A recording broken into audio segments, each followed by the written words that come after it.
Welcome to the Smart Dad Podcast, where we help you lead well at home, in business, and in life. I'm your host, Derek Moore.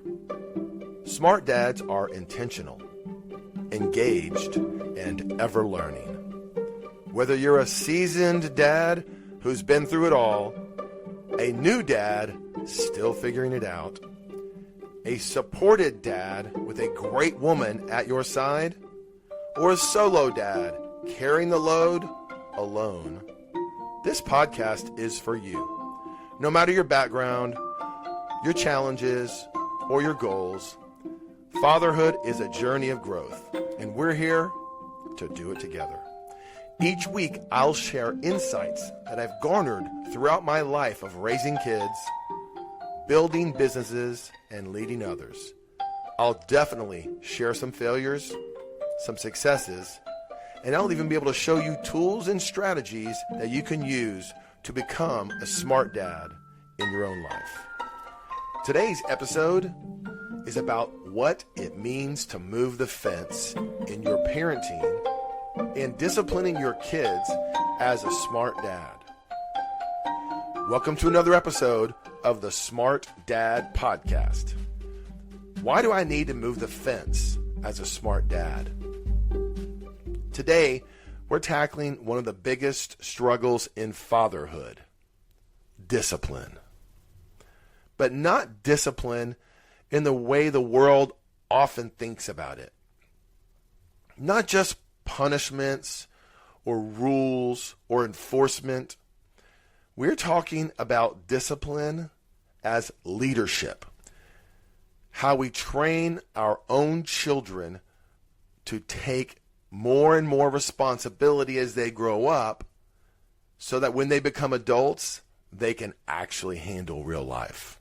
A huge part of this entire discipline process is knowing when to move the fence. Now, if you're wondering, Derek, what does moving a fence have to do with discipline? Trust me, by the end of this episode, you'll see exactly why this phrase can transform the way you lead your children and your family. But first, let me tell you about something we do in our home called 10-Minute Tidy. Imagine it's a Saturday afternoon, right after lunch, right before nap time. 7 kids, age 14, 15, down to 1, have been running in and out of the house, up and down the stairs. Dirt, shoes on, shoes off, balls in the house, balls in the hallway, balls out of the house. Dogs coming, dogs going, bones, toys tossed. Lunch is cleaned up, but the playroom looks like a tornado just went off. A bomb went off. A tornado hit it. A disaster. Use your metaphor of choice. Let me tell you what it looks like. Daniel Tiger's entire family is scattered across the floor. His friends, his neighbors, they're everywhere. Magna tiles are half built and abandoned in one corner. Raggedy Ann is stripped half naked, upside down in the doll stroller, and tumped over on the side. Someone has left a masterpiece, a freshly scribbled crayon drawing right in the middle of the room, and that's just the stuff I can describe. There's just chaos everywhere. Oh, by the way, the laundry pile, it's just gained a few shirts from lunch with new spaghetti stains on them.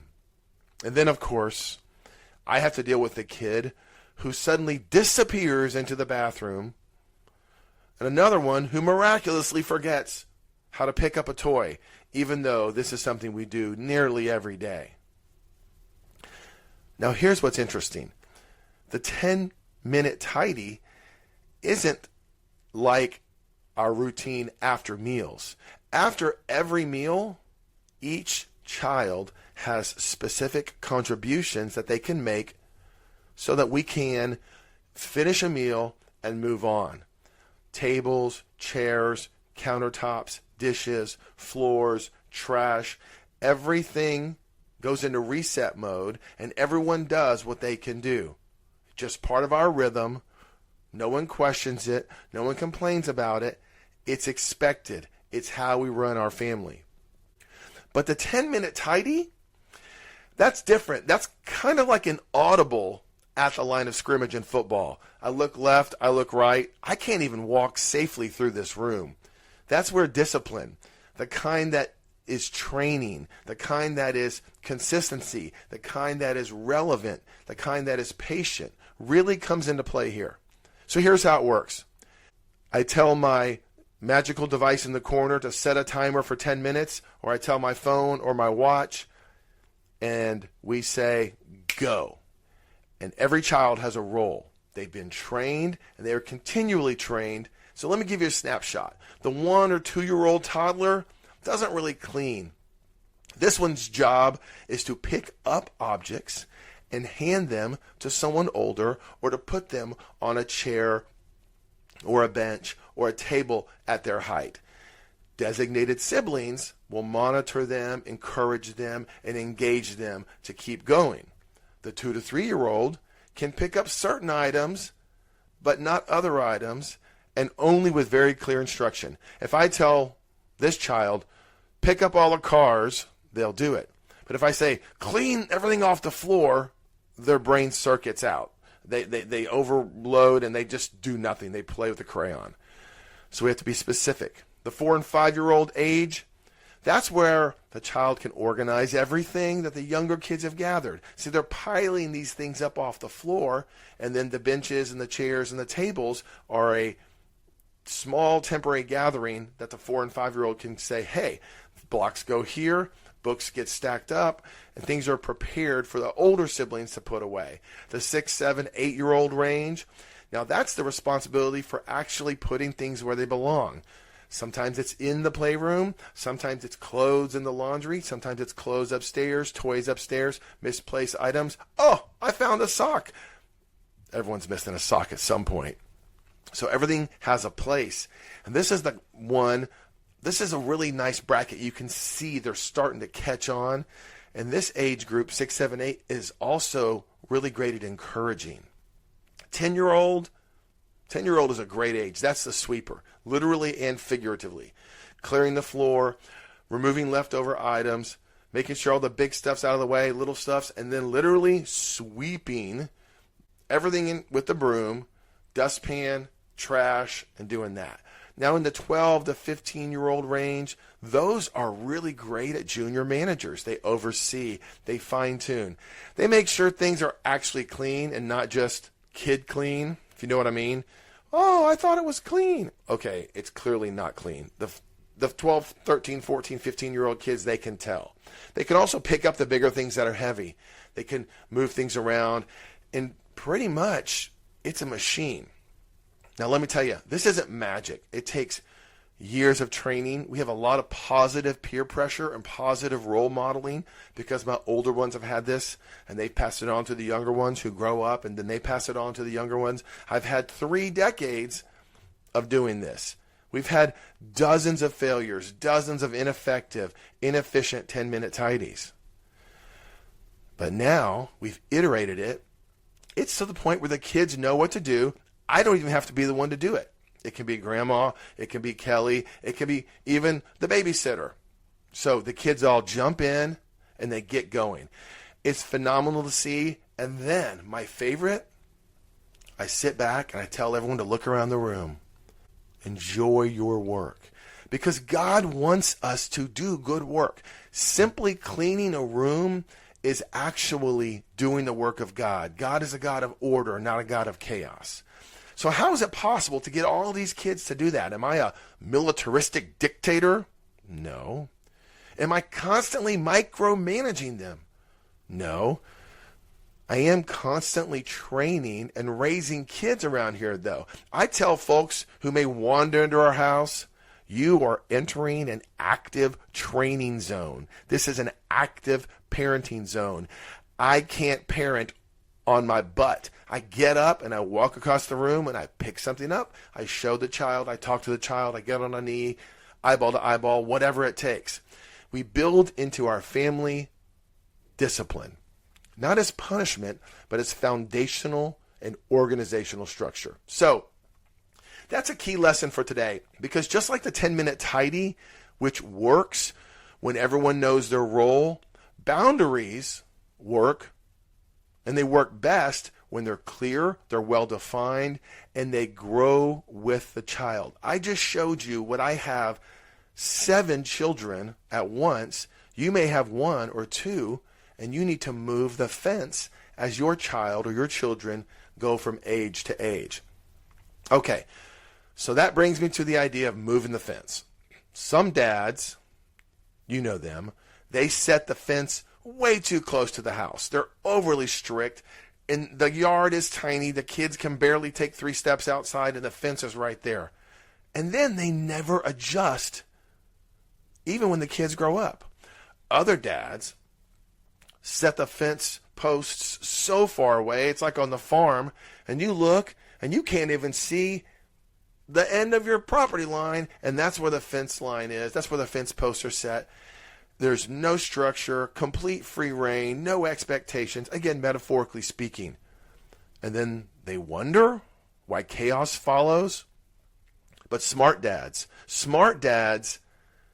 are trying to apply what nature and science calls the Goldilocks principle. They set the fence based on what they see in the child, and then they move the fence with purpose. So when they're really small, you start with super close supervision, like a baby in a crib or in a pack and play. Or you have a fenced-in yard for your toddler. As the kids grow, you metaphorically expand the boundaries. Hey, we go to the street. Watch out for cars. We go to the neighbors' yards. We go in the neighbor's house. We go down the street. We go ride our bicycles around the block.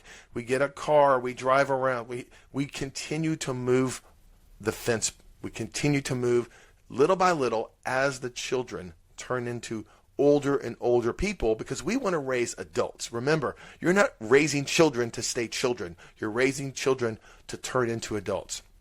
What's the key here? Boundaries shift with maturity, not with emotion. A fence that never moves frustrates kids. A fence that's constantly moving confuses kids, makes them insecure. Smart dads adjust the fence strategically, not randomly. Okay, so today I want to cover 3 discipline principles for smart dads. Are you ready? How do we actually do this? How do we discipline in a way that teaches instead of punishes?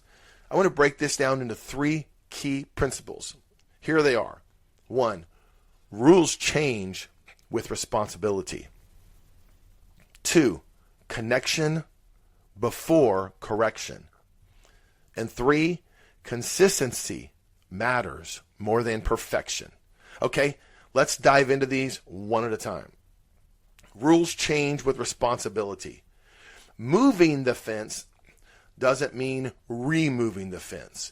It means adjusting it based on trust, based on maturity, and based on proven responsibility. Maybe doing so along major and easily identifiable milestones that you've figured out. Maybe it's along accomplishments, or you say, hey, when you can do this, tie your shoe, jump rope, run a mile, whatever you decide, that might be how you do it. This is where you have your personality. For example, my 4 and 5-year-old's bedtime looks way different than my 14, 15-year-old's bedtime. My 14, 15-year-old doesn't want me to read a story, doesn't want me to tuck him or her in. My 4 and 5-year-old wants never-ending stories, doesn't want to go to bed, wants to wiggle and not be still because fatigue will take over instantly. Okay, you get the idea. The same framework goes with contributions, curfews, levels of freedom on technology, and more. Okay, one of the biggest fences I had to set as a dad was around the topic of driving. Historically, when my kids turned 16, I had a system. I'd buy them a reliable car that they could take themselves and others around in And it was about $15,000-$20,000 range because it had to be big enough to haul some people. I would cover the insurance, the gas, and any regular maintenance. But there was one condition, one rule, you might say. The driver had to use that car to serve the family. Now, not last minute, I'm taking over your schedule, making you cancel your plans type stuff. More like, I need you consistently to drive your younger siblings to pre-agreed upon destinations as part of your contribution to this household. For some of my children, my teenagers, this worked beautifully. For example, one of my daughters, who shall not be named, to protect the innocent and the guilty, she made herself an integral part of our transportation team. Always available, always on time or early, seat belts, did a great job. One night, her car was stolen right from in front of our house in the middle of the night. Totally out of her control. Terribly frustrating, too. To compound the matter, very soon after that, while she was safely driving my Mercedes as a loaner car, she was sitting at a red light, and she was rear-ended by a driver speeding on a rainy day. That driver destroyed the frame of the car, totaling it. Now, would you give this child consequences? No. There's no discipline needed. She needed support. She needed a hug. She needed encouragement. She wasn't injured. There was no physical damage, but emotionally, she was a wreck. She had done nothing wrong, and as her dad, I was there to help her navigate this frustration and this loss, repeated loss. Then there was my 16-year-old son, who shall not be named, to protect the innocent and the guilty. He was driving his massive, lifted, diesel F-250 in Texas, so he fit right in. This truck had over 100,000 miles, and it had survived a lot. It was built to withstand just about everything, huge tires. It was fit for him. But instead of respecting the responsibility that came from driving a vehicle like that, he was apparently texting while driving on the tollway, lost control, and smashed into a concrete barrier, breaking both the axle on the truck and damaging the barrier so much that both of them required payment from me to be repaired. I had to fix the truck, and the county sent me a bill to fix their freeway. What was his reaction? He told my best friend it was my fault for buying him such a powerful vehicle. That was the moment the fence had to move. And it moved way in, as you can imagine. While my daughter had demonstrated responsibility and needed a hug, my son had shattered trust. And he didn't just wreck a truck. He wrecked his own credibility as a driver, as a contributor in our family. I told him he would never again be allowed to drive one of our vehicles. He definitely would not be transporting any of my other children until he turned 18. I immediately had to move the fence in for safety, for discipline, for love. So I told my friends over the next few weeks and months the story. And you know what they told me? Oh, yeah, I've seen him driving up and down this road, texting and kind of swerving and drifting all over the place. And I thought, wow, thanks. Why didn't you tell me that before he crashed? But needless to say, that just verified we're just glad nobody died and it was just a vehicle. So what's the key takeaway? Moving the fence doesn't mean overreacting. It doesn't. You're going to have emotion, but you have to match the boundaries and the responsibility. One kid crashed the car, lost trust. Another kid had two cars destroyed, stolen, taken, and had no consequences from me. So the rules will evolve with maturity, not age. Smart dads are going to discipline with wisdom, not emotion. But trust me, inside, these were constantly emotional.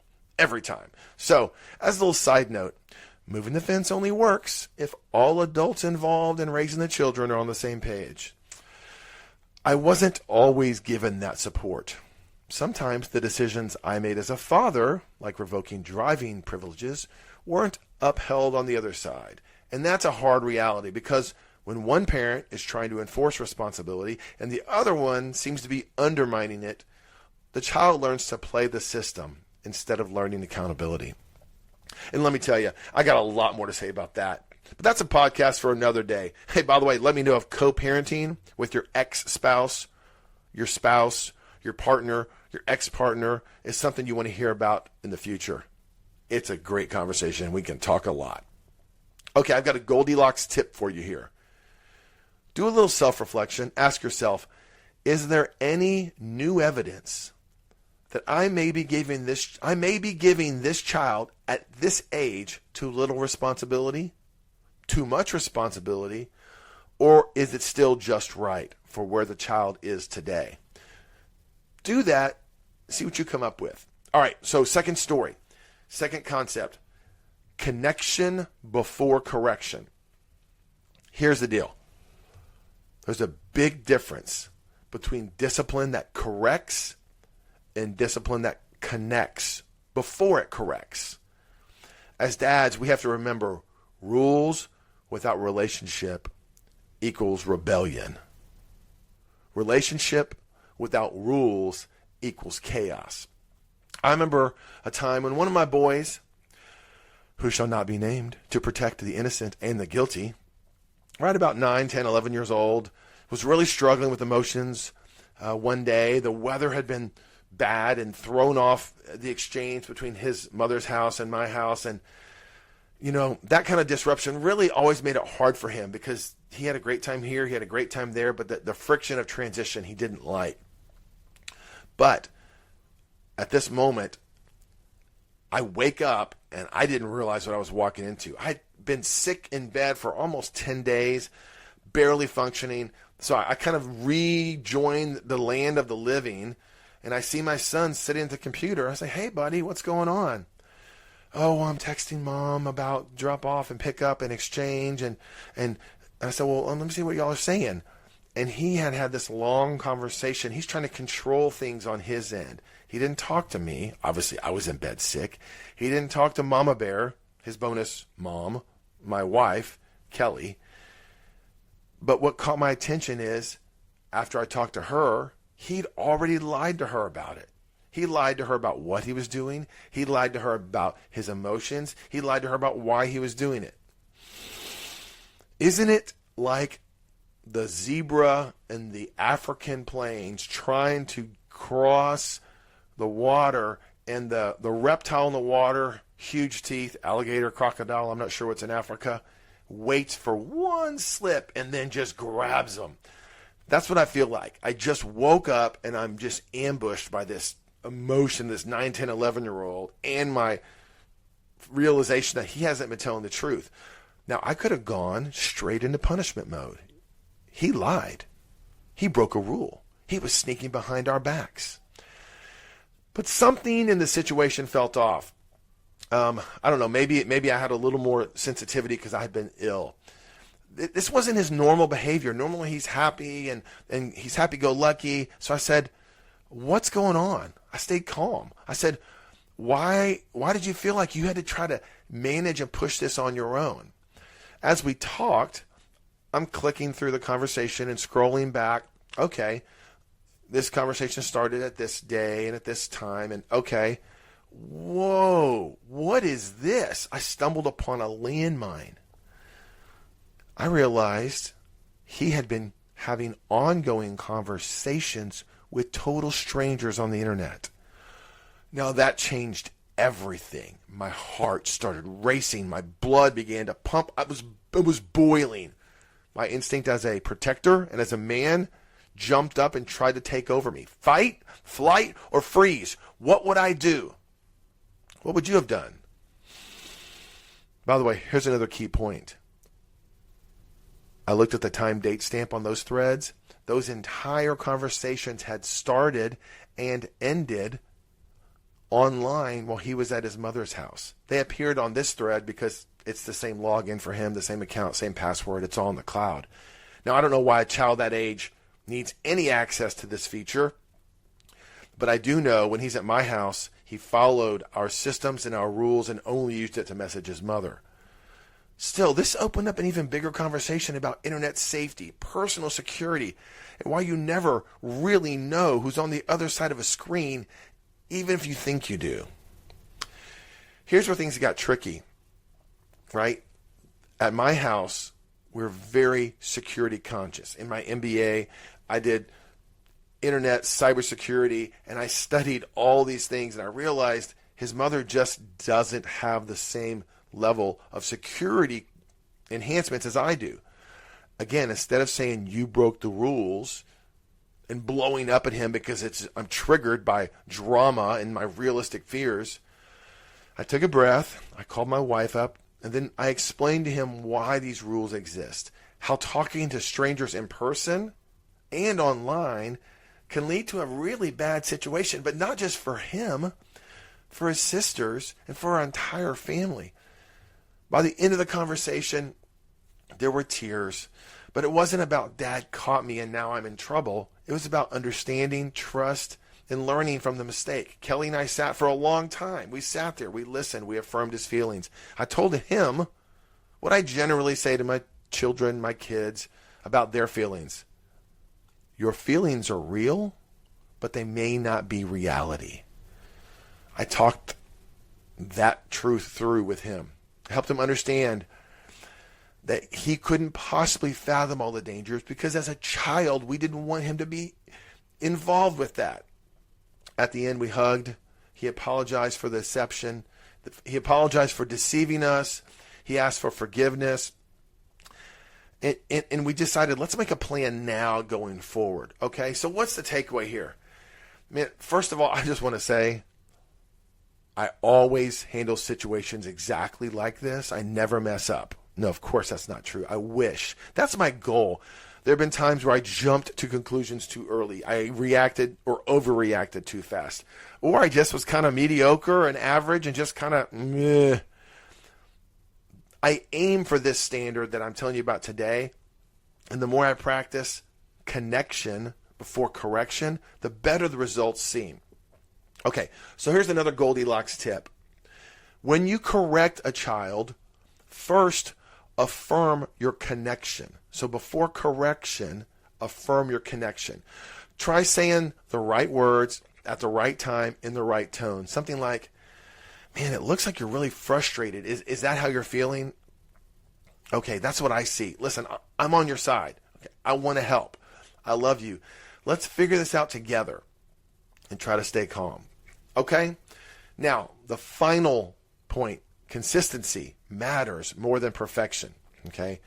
So this is our contribution over chores mindset. In our house, I picked up an idea of language and words matter and precision matters. And so we don't use the word chores. We use the word contribution or contributions. That's just how we do things. That's how we roll. How do kids contribute? We kind of talked about it with a 10-minute tidy, but it evolves as they get older. One of the biggest lessons I've learned as a dad is that our kids don't need perfect parents. They need predictable parents. If your discipline changes what you dole out, if that changes based on your mood, your fatigue, your energy, your long day, whatever, your kids won't respect the rules. But if they know what to expect nearly every time, you're going to get way, way better results. So a great example of this for me is our Friday night routine. For literally decades, as my older daughters grow up, they look and they see that I want to take my wife on a date every Friday night. So they have a standing contribution that we expect from them on Friday nights. They watch their younger siblings and put them to bed after pizza and movie night every Friday while I go out on a date. They know it's expected. It's consistent. There's no last minute scrambling. There's no negotiating. There's no guilt tripping. This is their contribution so that I can have a strong marriage. We don't generally pay them. I don't know that I have ever paid them. It's a contribution. But we do reward them, surprise them. We tell them thank you, of course, all the time. But you know what? Bringing back a nice steak and veggies or a full order of chicken parmesan or a dessert, they appreciate that we bring back foods they like. And they don't just do these as chores. They do these as investments. And we try to show them appreciation and invest back. Okay, so here's the My final Goldilocks tip of the day. If you've been inconsistent, if you've been too far to the hard and then too far to the lax, and you've gone to the extremes, reset expectations. Go to your child and say, listen, I realize I haven't been very clear. I haven't been doing it the right way in this particular area. I'm going to work hard to try to hit it right down the fairway, to try to thread that needle and be a little more consistent and a little more measured. All right, dads, here's your challenge for the week. Where does the fence need to move for your children? It might be in the right spot. Let's think about it. Is there a rule that's too strict for where the child is now? Has this child grown up and maybe moved past a rule? Is there a boundary that's too loose? And you go, you know what? This causes me lots of trouble, this device that this child is on, or this friend this child hangs out with. Maybe you need to tighten that up. Have you been consistent? Do you need to reset expectations? Think about those things. And remember, discipline is not about controlling. It's about training. It's about leading. It's about moving the fence with a purpose. Thank you for joining us on the Smart Dad Podcast. Be sure to hit subscribe so you never miss an episode. For resources, links, and more, check out the show notes. Also, if you like what you heard today, please leave us a 5-star review so other dads can find the podcast and be the dad they are meant to be. Now go out and be a smart dad today.